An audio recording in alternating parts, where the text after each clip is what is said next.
My wife, in a drunken state, revealed she wasn't attracted to me, and it hit me hard. I felt crushed and decided to disappear for a while. I believe I need some space to figure things out. My name's Phil, and I've always been the kind of guy who believed that hard work could fix almost anything. It's just how I was raised. You put your head down, you grind, and everything else falls into place.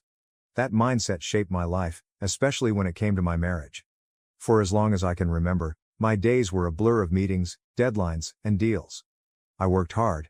I'd wake up and hustle all day, and by the time I got home, I was too drained to do much more than say goodnight to my wife. But I told myself it was all worth it. I was building a life for us, making sure she'd never have to worry about anything. When I wasn't working, she was all I thought about: how to make her happy, how to give her the life she deserved. I'd bring her gifts when I traveled for work. I'd plan weekend getaways to make up for lost time. It was never perfect, but I figured she understood love isn't about being perfect. It's about showing up and trying. At least that's what I thought. Looking back, I realized I might have gotten it wrong, but at the time, I didn't see that. I thought working harder meant loving harder. Lately, though, things had felt off. She barely acknowledged me anymore. At first, I brushed it aside. We'd only been married for 2 years. I figured we were just settling into the routine of married life. Deep down, I knew something wasn't right, but I didn't want to believe it. I told myself she was just stressed, tired, or going through a phase. I thought if I worked a little harder and showed her how much I cared, everything would go back to how it was. I was convinced that love and effort could fix anything. Turns out, I was wrong. Very wrong. When I realized things were tense between us, I decided to do something about it.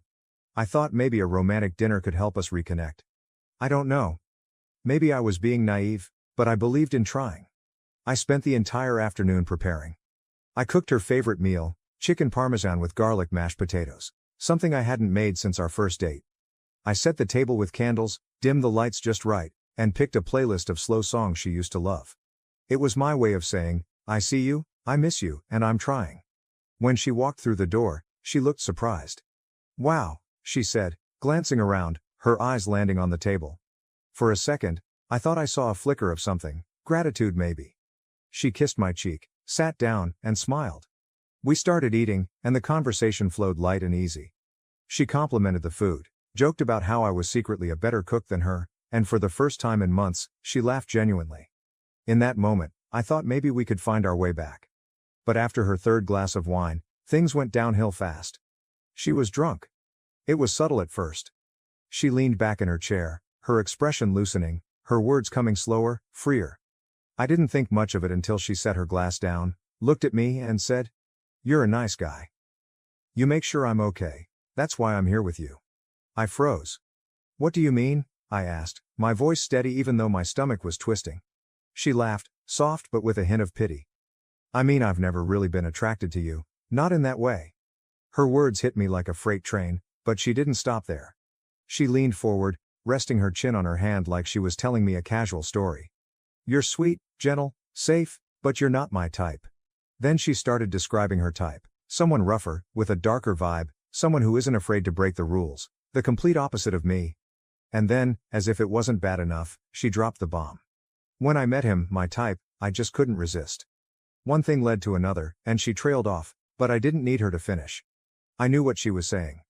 I sat there, nodding like a fool, as my wife poured out truths that shattered me. My chest felt heavy, like I couldn't breathe, but I kept my face calm. On the outside, I was composed, but inside, something in me snapped.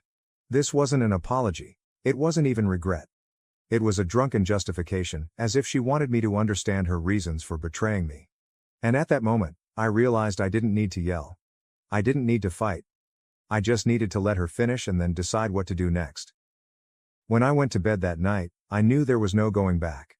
Her words kept replaying in my head. How I wasn't her type, how she stayed with me because I was a nice guy, how she found what she wanted elsewhere. It wasn't just the betrayal that stung, it was the casual way she admitted it. Lying there in the dark, listening to her soft snores, I felt no anger, only clarity. Fighting with her wouldn't change anything. She'd already shown me who she was, and I believed her. Confronting her would only give her the satisfaction of justifying herself. She didn't deserve that. She didn't deserve a fight. She didn't deserve closure. She deserved to see what life without me really meant. By the time the sun came up, I had made my decision. I wouldn't be there when she woke up. I'm not a man who does things impulsively. When I act with precision. That morning, I left the house like I always did. Quietly, deliberately, with no sign that anything was out of the ordinary, except this time, I wasn't coming back. The first call I made was to my lawyer. I told him to prepare the divorce papers and include everything I needed to separate my life from hers. Next, I called my accountant. He was a sharp man, and within hours, he started liquidating my shares in our jointly owned investments. By the end of the day, my accounts were empty, and I had full control over my assets. Then I called my family. I didn't give them all the details. I didn't need to, but I made one thing clear. Don't entertain her. Don't share my whereabouts. If she calls you, tell her nothing. I wanted her to feel the weight of what she'd done without having anyone to cushion the fall. Finally, I left a message with my lawyer to deliver to her when she inevitably tried to reach me. She'll get the divorce papers soon. No explanations, no apologies, just a cold hard reality of what she'd lost. A few weeks later, the papers were served. I heard from my lawyer that she tried to reach out, calls, emails, even showing up at his office. I didn't respond. She begged for an explanation, but what could I possibly say that she didn't already know? At first, she didn't want to sign the papers. She was hesitant, dragging her feet. Maybe she thought she could somehow salvage what we had, or maybe she just didn't want to lose the stability I provided. But when she saw the financial settlement, she caved. I wasn't surprised when she signed. After all, she always prioritized herself. And just like that, the chapter was closed. You know, when I walked out of that marriage, I wasn't thinking about what would happen to her. I just wanted to be free from her lies, her disrespect, and her complete lack of care for me as a person. I thought, let her have the life she wants. And for a while, it seemed like she did. At first, she seemed to enjoy her new life. She was free, single, and financially secure thanks to the settlement. I'd worked hard to build something for us, and she got her share. When we divorced, she started going out more, throwing herself into her usual distractions, nights out, new clothes, and of course, new men. I heard she even joked about how she finally got to live the life she deserved. But here's the thing about people like her, they never think past a moment. She thought freedom meant doing whatever she wanted without consequences. Life doesn't work like that. Eventually, it catches up with you. One of those freedoms caught up with her in a big way. She ended up pregnant. I found out through a mutual acquaintance who still couldn't resist passing along the gossip. Apparently, it wasn't a planned thing, not that I'd expect it to be. The father? He vanished the moment she told him. No calls, no texts, nothing, just gone. She was left to deal with it alone, and it didn't stop there. The settlement money? She burned through it like it was nothing. By the time the baby came, she was in serious debt. She had to sell our old house, well, her house at that point. It was the last thing left of the life we shared. Then there were her friends, or what was left of them. You see, people like her always attract the same kind of people, shallow, selfish, and only around when things are fun. When she started asking for help, money, babysitting, a shoulder to cry on, they disappeared one by one. I guess even her best stories couldn't keep them entertained anymore. She got what she thought she wanted, freedom. But that kind of freedom comes with a price. She lost everything that mattered because she never valued it in the first place. The truth? I didn't feel sorry for her. I wasn't sitting somewhere rubbing my hands together, celebrating her downfall either. I just didn't care. She was a chapter I closed.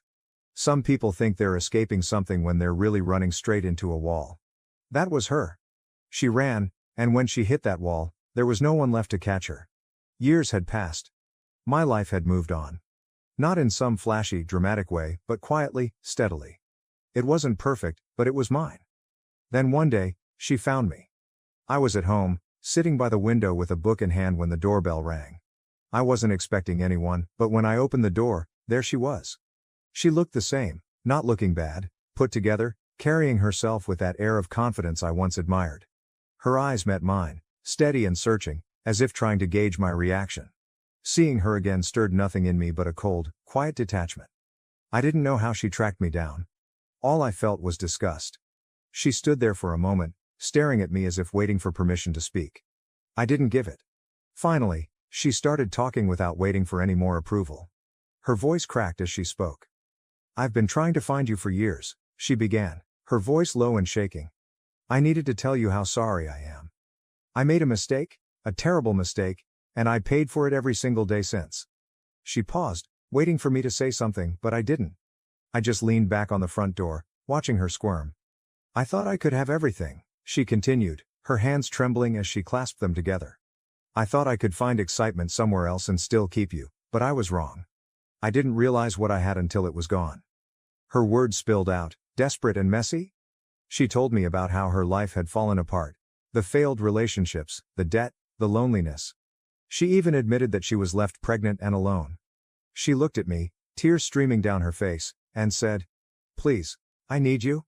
I've never stopped needing you." I leaned forward, locking eyes with her.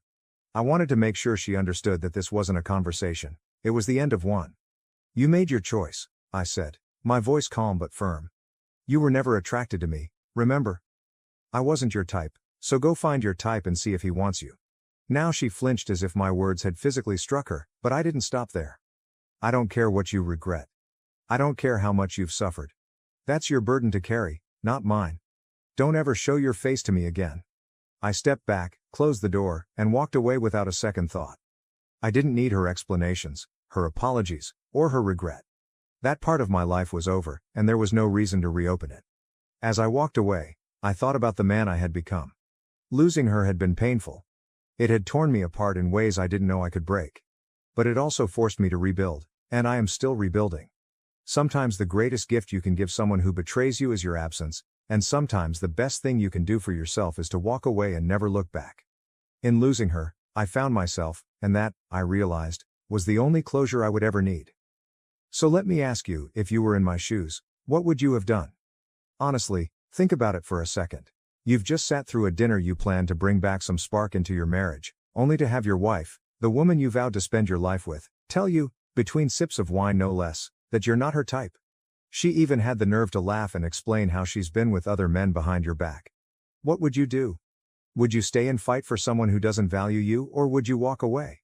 Look, I'm not here to tell anyone what's right or wrong, but let me share something I've learned the hard way.